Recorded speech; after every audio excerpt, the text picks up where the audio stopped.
তারেক রহমান সাহেব সমস্ত record break করে কিশোরগঞ্জে এই 3-4টা প্রোগ্রাম করতে যাচ্ছেন। নাম্বার 1, যে উনি প্রধানমন্ত্রী হওয়ার পরে উনি কথা দিয়েছিলেন কিশোরগঞ্জে আসবেন যদি উনি ক্ষমতায় যেতে পারেন। উনি কিশোরগঞ্জে এসে প্রমাণ করেছেন ওনার কথা যে সত্যতা।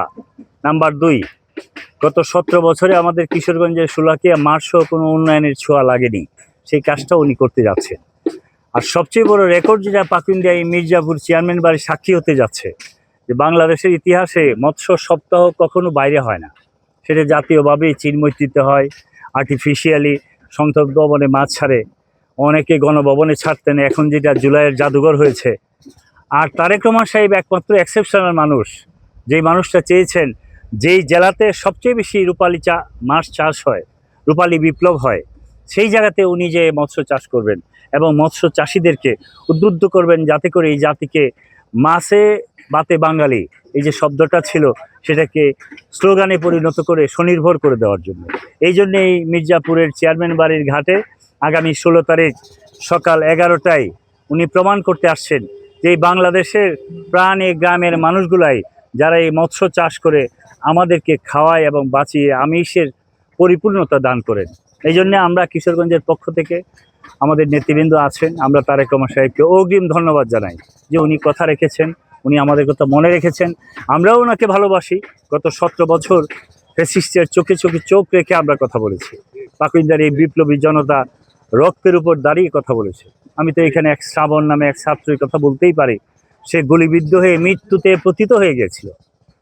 এই তাকে বাঁচানোর জন্যে আজকের প্রধানমন্ত্রী লন্ডন থেকে ফোন দিয়ে উনি বলেছেন যা কিছু লাগে সব আমি করব, তাকে বাঁচাতে হবে। এবং আমরা সেদিন ঢাকা মেডিকেল কলেজে সেই ডাক্তারদেরকে টিম করে আমরা সেই শ্রাবণকে বাঁচিয়ে রেখেছি। এই পাকুন্দার মানুষগুলার সেই ঐতিহাসিক সাহসী ভূমিকা আছেন। এই জন্য উনি পাকুন্দিয়া থেকে স্টার্ট করতে যাচ্ছেন আগামী 16 তারিখে। আমি আশা করি পাকুন্দিয়ার নেতৃবৃন্দ আপনারা মানুষকে দিয়ে, মানুষ ছেলে মেয়ে আবাল বৃদ্ধ বনিতা একটা গণবিপ্লবে রূপান্তরিত হবে, ঠিক আছে না ভাই? এবং এটা সাক্ষী হয়ে যাবে পাকুন্দার। আর প্রস্তুতির বিষয়ে আপনি যেটা বলছেন, আপনি দেখছেন আমাদের প্রস্তুতি প্রায় সম্পন্ন।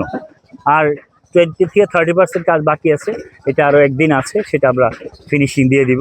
আর আমি জেলা পরিষদের প্রশাসক হিসাবে আমাদেরকে রেড কিচেন থেকে একটা স্পিড বোট নতুন এনে দিয়েছেন, এটাও কালকে এখানে রাখার জন্যে এটা স্টার্ট করে আমরা উদ্বোধন করে যাব, যাতে কালকে প্রধানমন্ত্রী এখানে থাকার সময় যদি প্রয়োজন পড়ে সেটাও যেন ব্যবহার করতে পারে।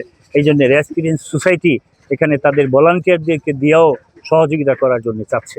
এই জন্যে আমরা সমস্ত নেতৃবৃন্দ একসাথে আসছি। আমাদের এই কর্মকাণ্ডের সাথে এই এলাকার এমপি সাহেব, জালাল সাহেব সকাল সন্ধ্যা পরিশ্রম করে যাচ্ছেন। আমাদের মাননীয় মন্ত্রী সাহেব শরীফুল আলম কষ্ট করে যাচ্ছেন। আজকে মৎস্য প্রতিমন্ত্রী সাবেক ছাত্রনেতা খুব পরিশ্রমী সুলতান সালাউদ্দিন টুকু সাহেবে চলে আসছেন।